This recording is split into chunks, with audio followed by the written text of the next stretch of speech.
BRS అధినేత కేసీఆర్ గజ్వేల్ నియోజకవర్గంలోని ఎర్రవల్లి వ్యవసాయ క్షేత్రం నుంచి కాసేపటి క్రితం హైదరాబాద్ కు బయలుదేరారు. తొలుత సికింద్రాబాద్ పాస్పోర్ట్ ఆఫీస్ కు చేరుకుంటారు.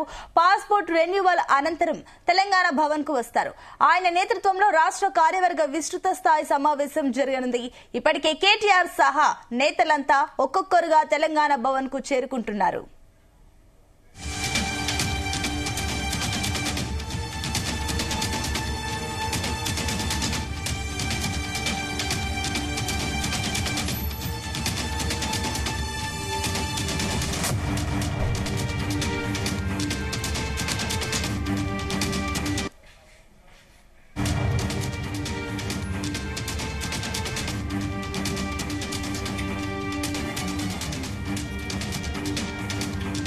రైట్, ఇక ఈ రోజు తెలంగాణ బీఆర్ఎస్ భవన్ లో గులాబీ బాస్ మరి మీటింగ్ పెడుతున్నారు. దీనికి సంబంధించి మరిన్ని డీటెయిల్స్ మా బ్యూరో చీఫ్ నరేందర్ అందిస్తారు.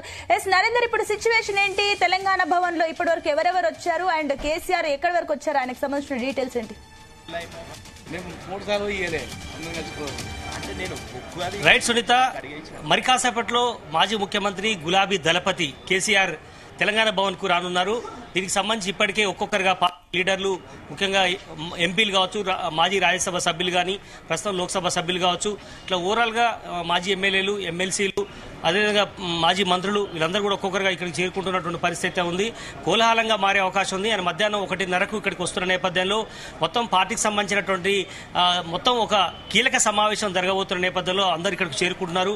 మన దగ్గర మాజీ మంత్రి శ్రీనివాస్ గౌడ్ గారు ఉన్నారు, అలాగే మాజీ బీసీ కమిషన్ మెంబర్స్ ఉన్నారు. శ్రీనివాస్ గౌడ్ గారు, ఈ రోజు కేసీఆర్ గారు చాలా రోజుల తర్వాత వస్తున్న నేపథ్యంలో ఎట్లాంటి ఎక్స్పెక్టేషన్స్ ఉన్నాయి, ఏమేమి మీకు దిశానిర్దేశం చేసే అవకాశం ఉంది? గత సంవత్సరం పైగా అయింది కదా కొత్త ప్రభుత్వం వచ్చి, సరే ఏదో చేస్తుంది, 1 year కావుదామన్నాం. 1 year దాటిపోయింది కూడా. ఈరోజు రైతులు పడ్డ కష్టాలు, ప్రజలు పడుతున్న కష్టాలు, ప్రతి ఒక్కరు తెలంగాణ ప్రజానీకం ఏ తెలంగాణ తెచ్చుకున్నామో ఆ తెలంగాణ 14 నెలల్లో ఏం పాలైంది, ఎట్లయింది, దాని మీద సమీక్షిస్తాడు. కార్యకర్తలకు దిశానిర్దేశాన్ని ఇస్తాడు, ఏం చేయాలన్నది. అంటే ఎప్పుడు ప్రజల్లో ఉండట్లేరు, కేవలం ఫామ్ హౌస్కే పరిమితమైన ఒక ప్రచారం, ప్రాపగండా కాంగ్రెస్ పార్టీ కానీ బీజేపీ చేస్తోంది.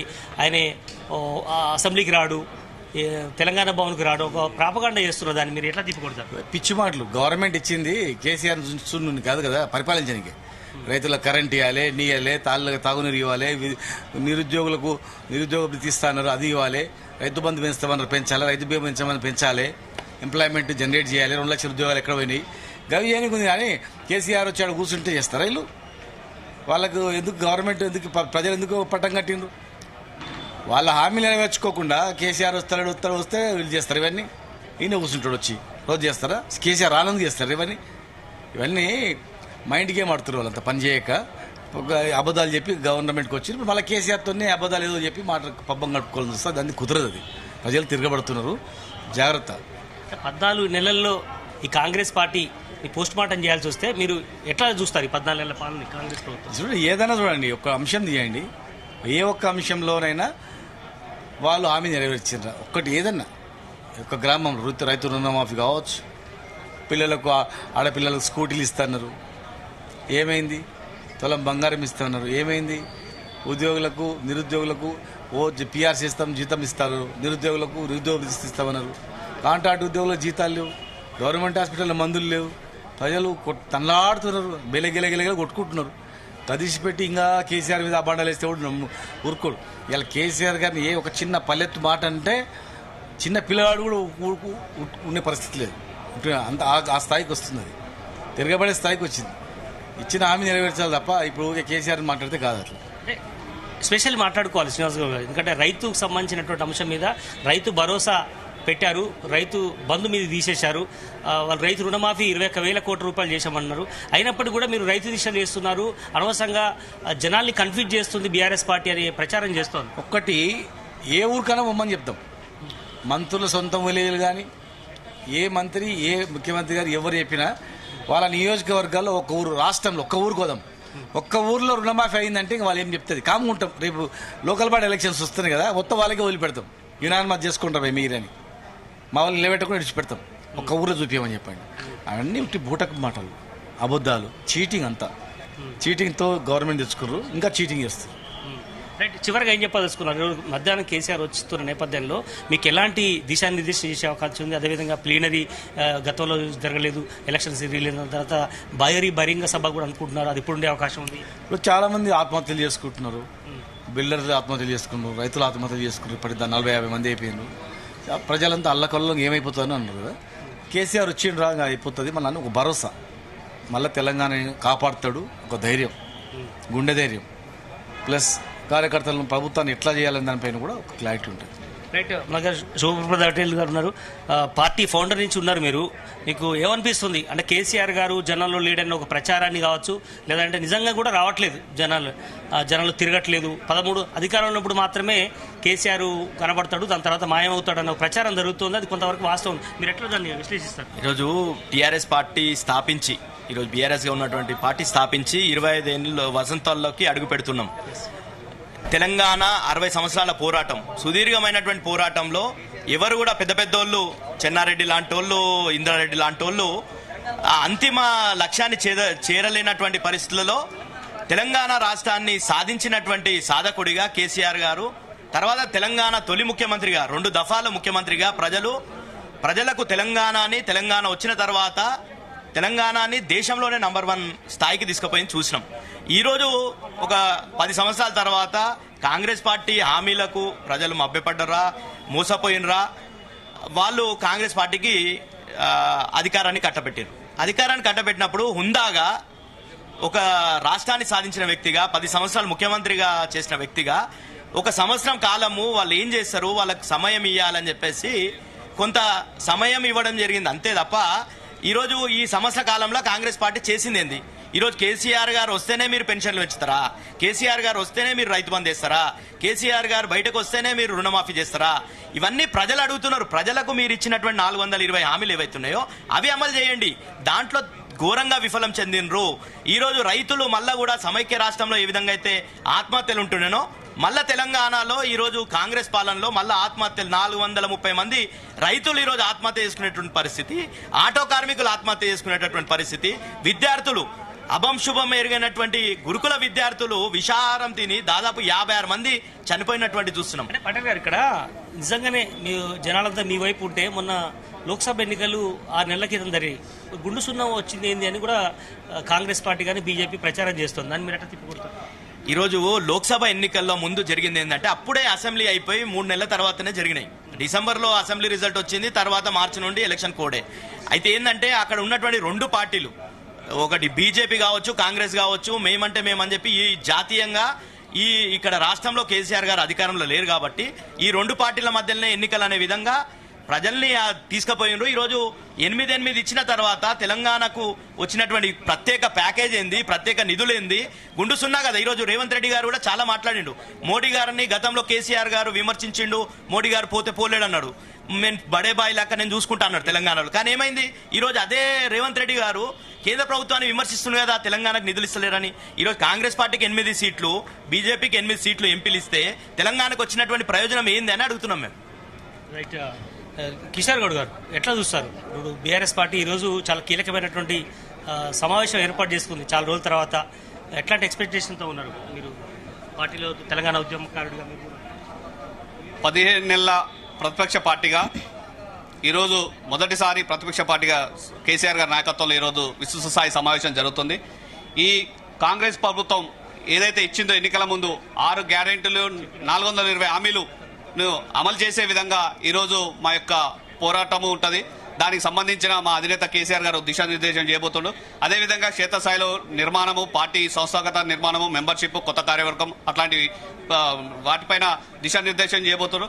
అదేవిధంగా కాంగ్రెస్ ప్రభుత్వం ఏదైతే ఇచ్చిందో హామీలు, ఏ ఒక్క వర్గం కూడా ఈరోజు తెలంగాణలో సంతోషంగా లేదు. అటు రైతులు కావచ్చు, నిరుద్యోగులు కావచ్చు, మహిళలు కావచ్చు, హైడ్రా బాధితులు కావచ్చు, రియల్ ఎస్టేట్ వ్యాపారులు కావచ్చు, ఏ ఒక్క ఉద్యోగులు ఎవరు కూడా సంతోషంగా లేరు. ఈ యొక్క 15 నెలల పాలనలోనే కాంగ్రెస్ పార్టీ ఎప్పుడు పోవాలి, కేసీఆర్ గారు మళ్ళీ ముఖ్యమంత్రి ఎప్పుడు రావాలని ప్రజలందరూ కూడా చూస్తున్నారు. దాని గురించి ప్రజాక్షేత్రంలోకి వెళ్తాము, ప్రజల పక్షాన కొట్లాడతాము, ప్రతిపక్ష పాత్రగా మా యొక్క ప్రజల పక్షాన ఉండే విధంగా ఈరోజు కార్యాచరణ ఉండబోతుంది. దానికి సంబంధించిన మా అధినేత కేసీఆర్ గారు దిశానిర్దేశం చేయబోతున్నారు. అరవింద్ గారు ఎట్లా ఇస్తారు? పార్టీని మొదటి నుంచి ఉన్నారు కదా, మీకు ఏమనిపిస్తుంది? పార్టీ పిలుపు వచ్చిందా మీకు? ఎట్లా? ఇవాళ తెలంగాణ రాష్ట్రంలో గత 14 నెలల నుంచి ఏం జరుగుతూ ఉన్నది అని అనుకుంటే ఇవాళ వికృతమైనటువంటి ఒక రాజకీయ క్రీడ తెలంగాణ రాష్ట్రంలో జరుగుతూ ఉన్నది. కాబట్టి తెలంగాణ ప్రజలందరూ కూడా ఇప్పటికే అవగతం చేసుకున్నారు. కేసీఆర్ గారు మళ్లీ రావాలే. ఒక పసికూన కన్న తల్లి దగ్గర ఉంటే ఎంత క్షేమంగా ఉంటుందో ఈ రాష్ట్రం కూడా కేసీఆర్ గారి చేతిలో ఉంటేనే అంతే క్షేమంగా ఉంటది అని చెప్పి సకల జనుల సబ్బండ వర్గాలందరూ కూడా ఇప్పటికే అవగతం చేసుకున్నారు. కేసీఆర్ గారు ఉన్నప్పుడు అన్ని రకాలుగా ఎర్ర బస్ నుంచి ఎలక్ట్రిక్ బస్ వరకు, ఎలక్ట్రిక్ బస్ నుంచి ఎయిర్ బస్ వరకు, టైల్స్ నుంచి టెక్స్టైల్స్ వరకు, మ్యాప్స్ నుంచి యాపిల్ మ్యాప్స్ వరకు గమ్యస్థానం హైదరాబాదు తెలంగాణ అనేటువంటి పద్ధతిలో కేసీఆర్ గారు తీసుకపోతే ఇవాళ రేవంత్ రెడ్డి గారు కొత్తగా కొలువుదీరినటువంటి సర్కారు ఏర్పడిన తర్వాత తెలంగాణ ఎటుపోతుందో మనందరం కూడా చూస్తా ఉన్నాము. అన్నం లేని తెలంగాణ నుంచి అన్నపూర్ణ తెలంగాణ ఘనత చరిత్ర ఈ రాష్ట్ర ముఖ్యమంత్రి కేసీఆర్ గారికి ఉంది. కాబట్టి సార్ మీరే మళ్లీ రావాలి అని చెప్పి కోరుకుంటున్నారు.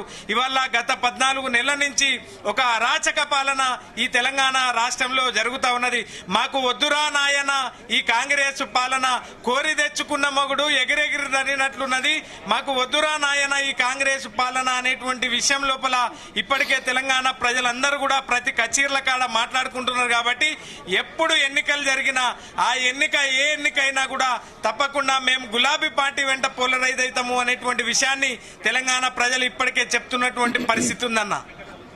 అంటే ఈరోజు చేసే మీటింగ్ లో ప్రధానంగా పార్టీ ఉద్యమ కాలంలో చూసింది, అదేవిధంగా అధికారం లేనప్పుడు ఉంది, అదే అధికారాన్ని కూడా చూసింది 9 సంవత్సరాలు.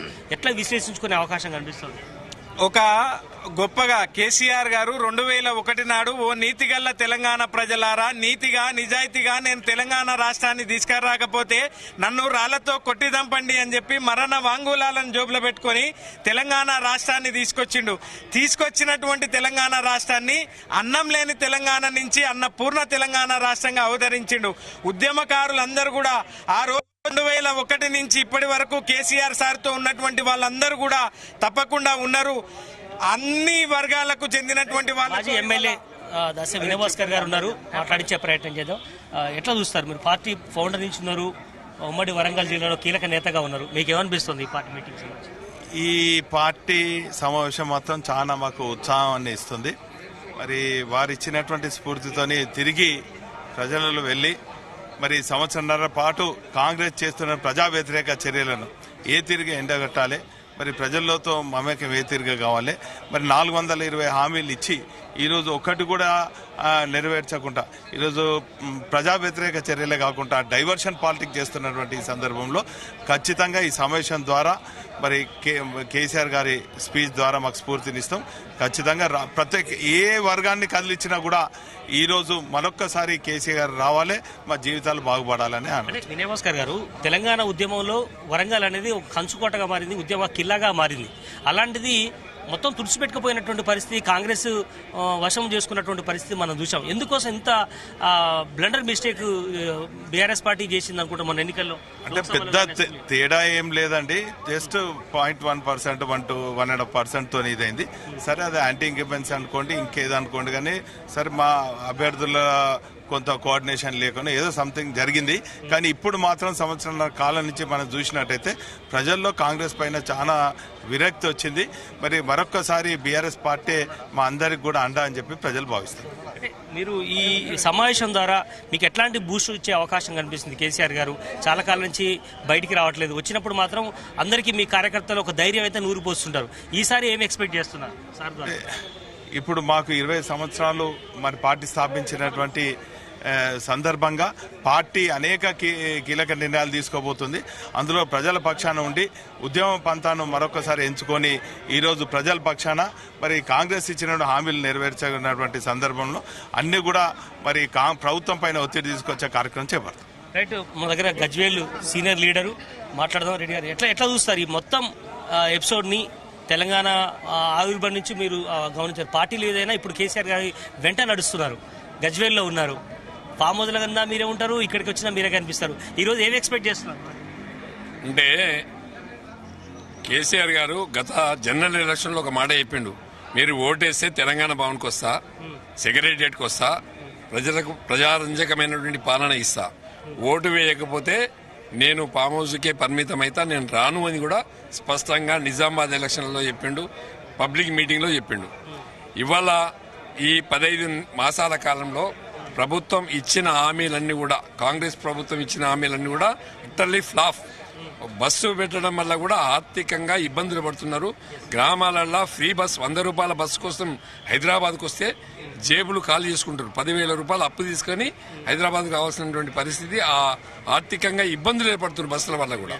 అదే కాకుండా ఇలా కేసీఆర్ గారు ఫామ్ హౌస్ నుండి తెలంగాణ భవన్కి వస్తున్నంటే ప్రజలు రమ్మంటున్నారు.